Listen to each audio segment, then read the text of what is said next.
Hello, good afternoon. Welcome to this webinar being presented by ESS BIZTOOLS. I'm Peter Towers, the Managing Director of ESS BIZTOOLS, and today we're presenting offering business advisory services without having to commit to a contract. This is an opportunity for accountants because you can now pay your subscription for two of our leading products by just paying the monthly subscription without having to commit to a formal contract. We believe that the resources which we're going to discuss with you today will guide you in offering great services to your clients, services which will help them to add value. 95% of the firms that were interviewed by Accounting Market Pulse for their 2021 report identified that their strategy is to diversify their services. The firms that were interviewed were drawn from all over Australia and various size firms. So they're clearly committed to diversifying services. Is your firm going to diversify services? Have you started yet? Where do you want to start? ESS BIZTOOLS started this journey 22 years ago when I left a accounting career where I started as a sole practitioner and was part of building up a successful firm, 4 partners. But I decided I wanted to undertake consulting work, and part of it was the development of ESS BIZTOOLS.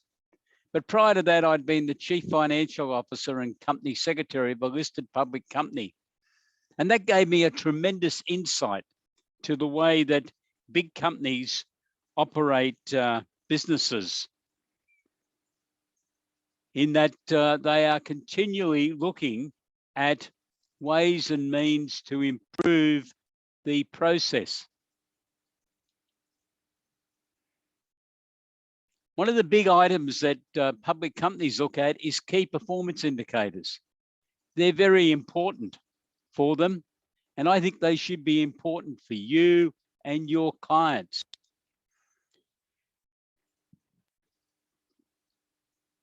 The use of the key performance indicators is to allow one period to be compared to another. And in my experience, we had some KPIs that were measured every hour, especially in retail environments. Others were daily, weekly, monthly, and some 3-monthly.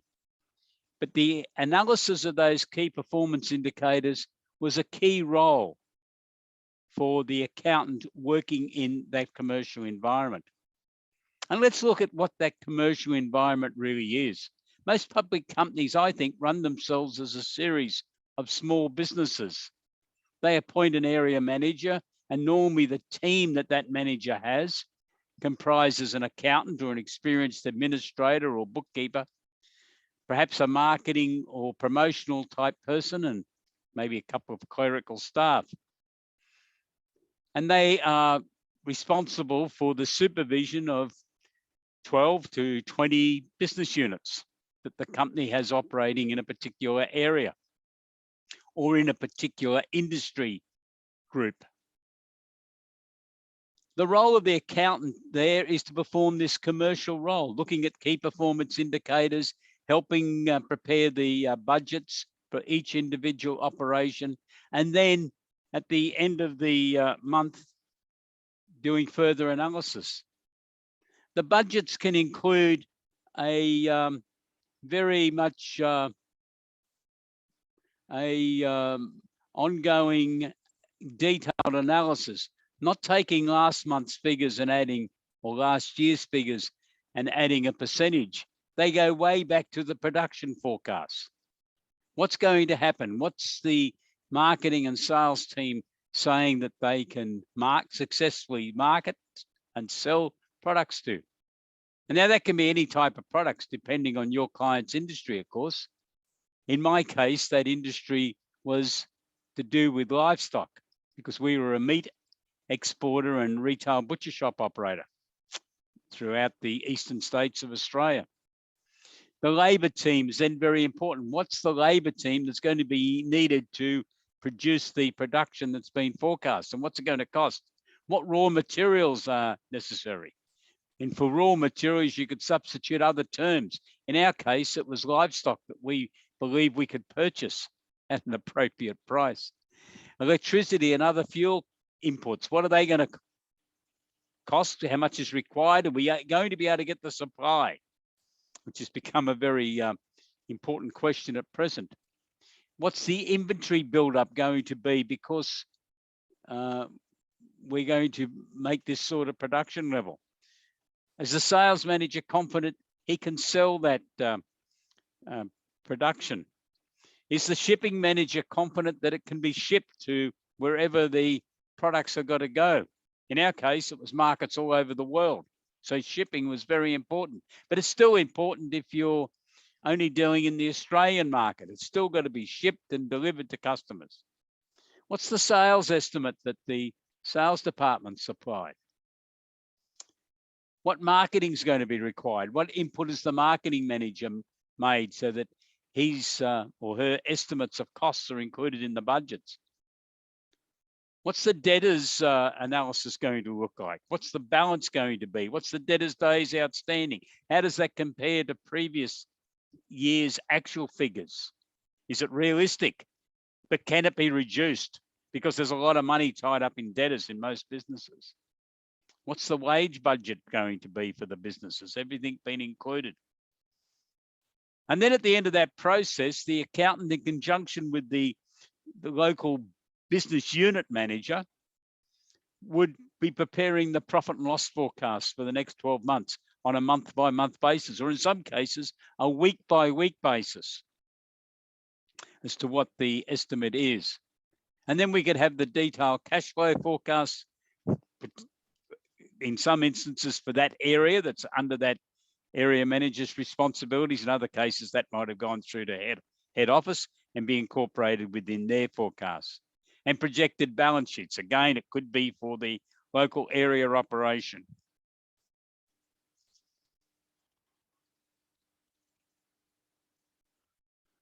So the key work that the commercial accountant is doing is analysing the results with the managers and preparing the report for discussion at a monthly business review meeting, and perhaps coordinating that monthly business review meeting, acting as the facilitator. This is the type of services that I believe many SMEs are looking for. Are you interested in providing these services? I hope so, because that's what we're trying to achieve by having this conversation today. I think your clients in 2022 are looking for a broader range of services to assist them to grow their businesses, perhaps to scale up into a significantly larger business, but generally to run better businesses. Everyone's had a scare over the last couple of years, and the current developments in Europe are adding to those concerns. So I think as a profession, we should be offering the best possible services, commercial services, to help our clients succeed in their businesses. Not mark time, definitely not go backwards, but go forwards. Add value to their businesses, run strong businesses so that ultimately they're going to be able to sell that business when they wish to retire, so that they can retire with dignity. So let's go on and look at what we're going to be able to supply to you at ESS BIZTOOLS. We have two packages that we are offering whereby you would only pay us monthly. It's up to us to keep on supplying information and ideas and suggestions. And on that basis, I'm sure you will continue to pay your subscription because you'll see value. You'll see that you're able to sell these services to your clients. because at the end of the day, the client's got to be happy with this because they're paying the bill. So the preparation package includes the business advisory training modules. There's 13 modules, very important. It's the place you should start with as you become a subscriber to ESS BizTools, and we'll help you with that.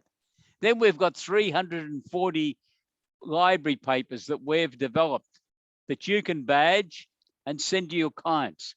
They might be an add-on to your professional advice, or it might be to try and get a client who you think could be very interested in research and development to have an understanding of it, or an understanding of how early stage innovation company works, or how crowdsourced funding equity raising works, or the services you could supply as a chief financial officer on a virtual basis to your clients. Ready to use webinars. You will get access to 12 webinars. We've got 35 in total in our series of webinars. You'll have 12 in the preparation package that you can utilize. Debtors management system. You know, Australia won a world record a couple of years ago that we had the longest debtors days outstanding in the world. And various reports I've read lately suggest that we still have it. That's a national disgrace.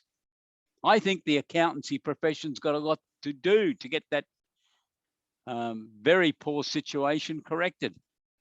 Why are our SME businesses carrying so much debt owed to them?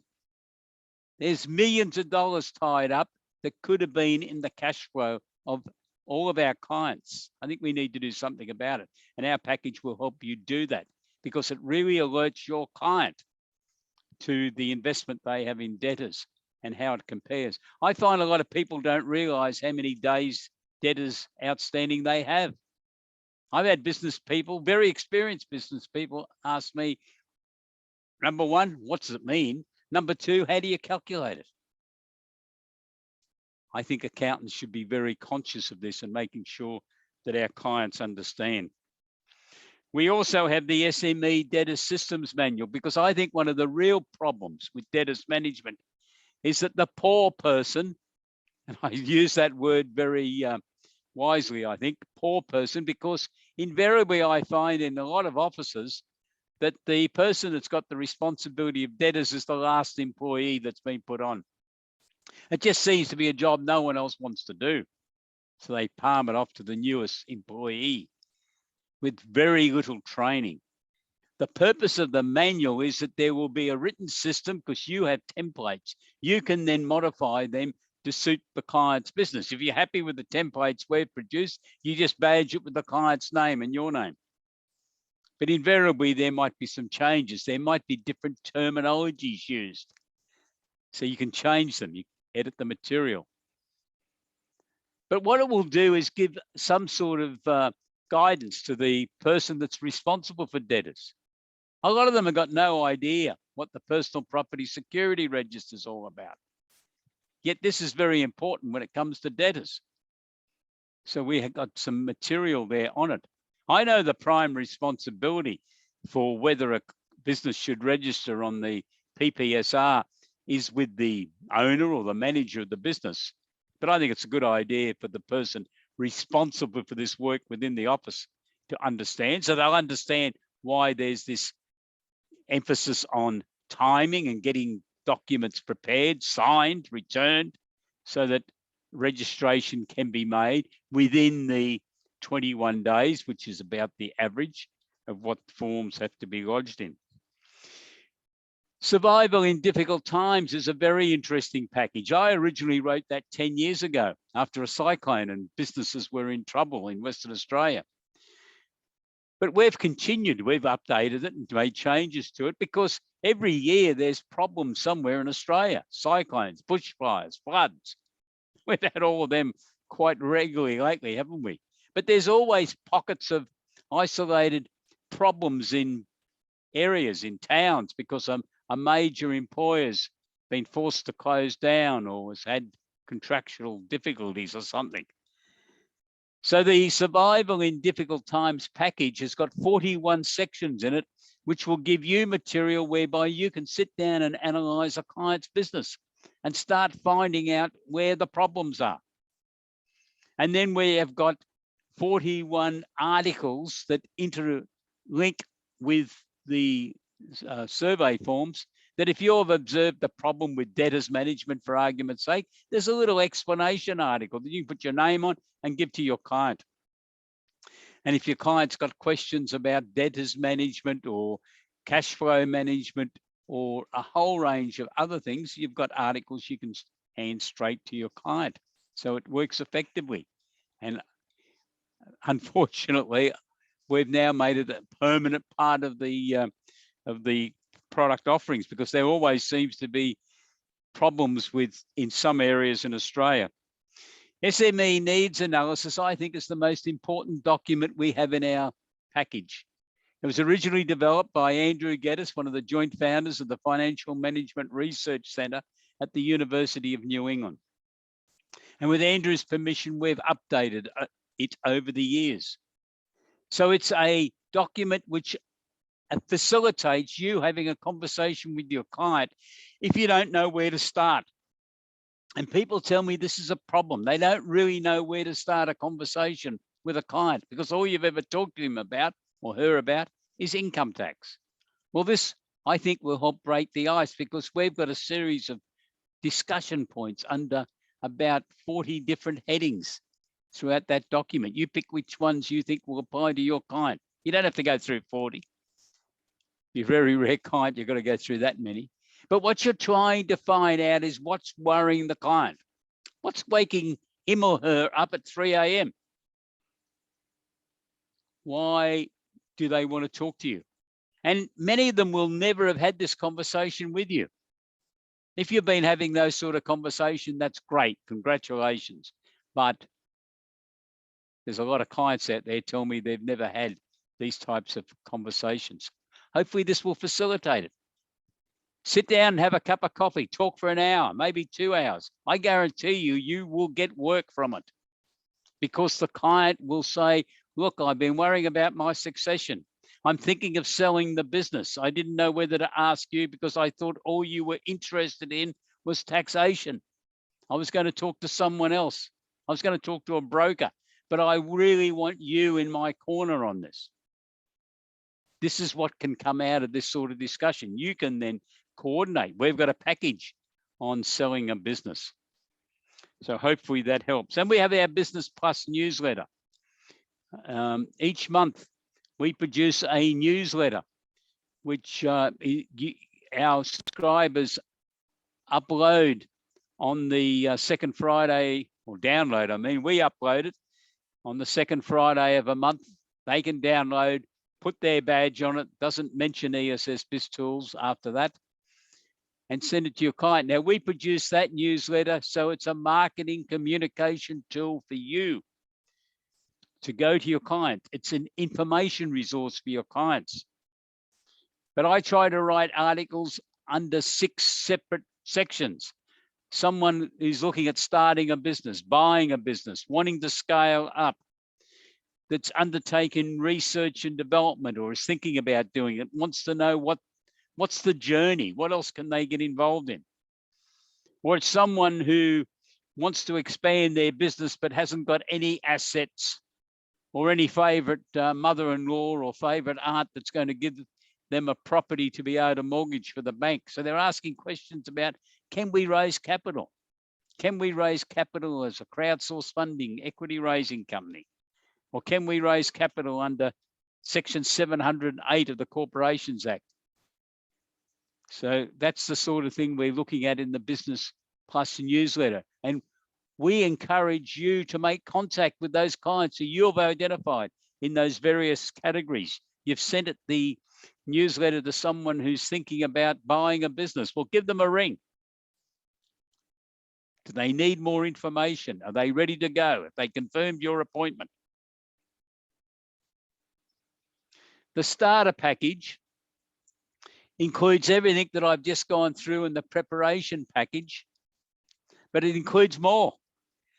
buying a business, selling a business, which we just talked about, selling a business, complete templates to assist you to go through the whole process of selling a business, succession planning. Succession planning is a very complicated area.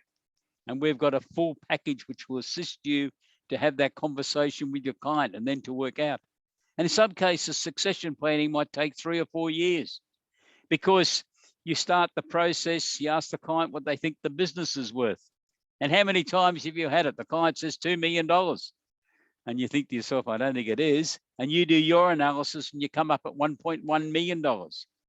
So there's a gap. You can sit down and talk to the client and say, now, I think these are the changes that you need to make if you're going to get this business, so I could agree to value it at $2 million. There's a valuation gap of $900,000. At least you're having that conversation. In some cases, clients say, yes, let's do it.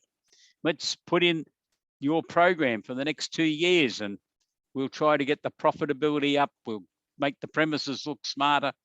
We'll improve the team training so there's a lot more delegation within the business. Whatever the problems are that you've identified with the assistance of our material, you can then help the client to implement. Tradies charge out rates. I've acted for a lot of tradies over the years and found that a lot of them just guess their charge out rates. They listen to what their mates are doing. Well, who says their mates are making a profit? And who says they've got exactly the same cost structure or productivity percentage of their team as their mate? So we have a product package. One of our subscribers uses that for 120 tradies each year. He told a market survey person that we engaged, 120. And because of that, he gets $5,000 to $7,000 more than what they were paying for their annual accounts and tax return from each of those 120 firms. Not a bad little income, is it? And what's been built into that, it's not all just for doing the charge out rate calculator, of course. Built into that is monthly accounts or quarterly accounts and a monthly or quarterly business review meeting where there's some real accountability. There's the opportunity to be able to change charge out rates, do some new calculations. For some reason, the productivity of a key person has dropped from 73% to 60% because of extra administrative duties that's been given to that person. Well, you need to change their productivity percentage. Professional firms charge out rates. It's very similar to tradies, except in tradies, we've got a material markup calculation included. Retail pricing calculator. Have you ever sat down and tried to work with retailers? I did this in my public company environment. It was a real eye-opener. You've got all sorts of products, product packages. There's all sorts of markups. Some of those products are stars. Some are cash cows. You've got to have them, but you don't make much money out of them. Others are last year's fashion and no one wants that. And others is who bought that rubbish type question. And they're trying to work that out. It brings into account having an honest discussion with the client about how they lay out their stores. Are they making it difficult for people to find the cash cows? So it takes them to, takes the customer to a location where you've got one of your great star products. Star products means you sell a fair bit of it, but you've got a good markup on it. Put the cash cow items alongside it. While they're there, they'll buy it. It might be the beautiful ham off the bone in a corner store, or it might be the fresh special bread that you've had manufactured. Doesn't matter. Unfortunately, I see a lot of these cash cow products all stuck around the cash register at the front of the store, whereas they should be hidden throughout the store. I think they should put their newspapers throughout the store when they're selling newspapers on a Sunday morning. It makes the customer go looking, and when they're looking, they might buy one of those star items. This is the role. If you're going to be offering business advisory services, I think you've got to utilize, adopt to help your clients. And then we got business health checks. We've got 5 industries where we've compared detailed package, and we're going to be adding a couple more this year for key performance indicator analysis and some benchmarking type analysis that suits that particular industry, so that your client can be comparing their figures. Because running a business is lonely, isn't it? We all know that. Why not try to give them the benefit of being able to do some things with it? So that's the overview of what's in this package. Your subscription, your investment, and it is definitely an investment, but we're not asking you to sign up to any sort of agreement with us.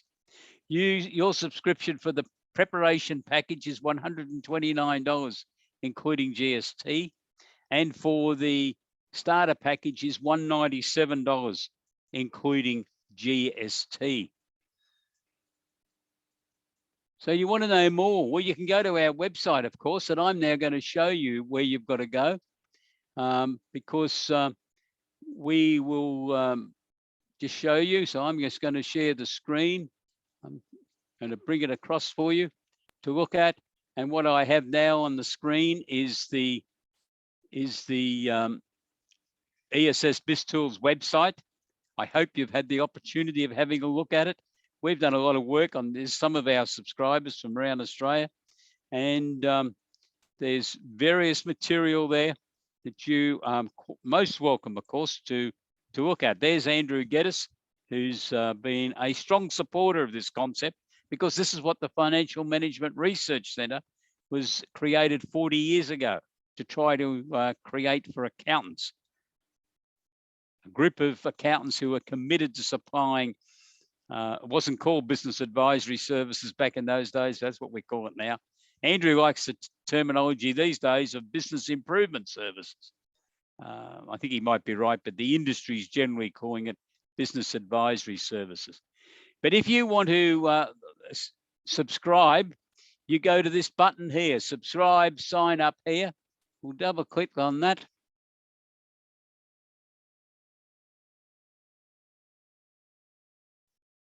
We go through and we've got this page now, it's headed primary packages, and somehow or other I've gone too far there. I'm just going to go back.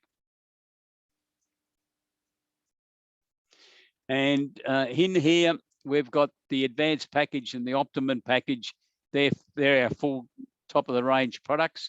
But over here under the group product packages, we've got the preparation package and we've got the starter package. If you've decided you want to subscribe to one of those on a month-by-month basis, you just click there on subscribe now.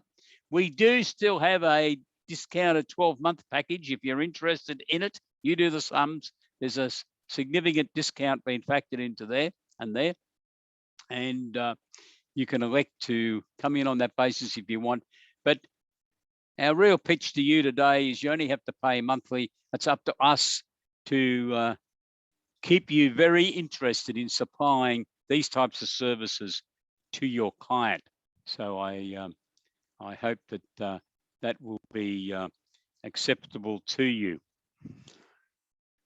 So thank you very much for joining us in this webinar. If you want to talk to us, please contact us. I did have another slide, so I'll just bring that up if I may. And that will be it there. And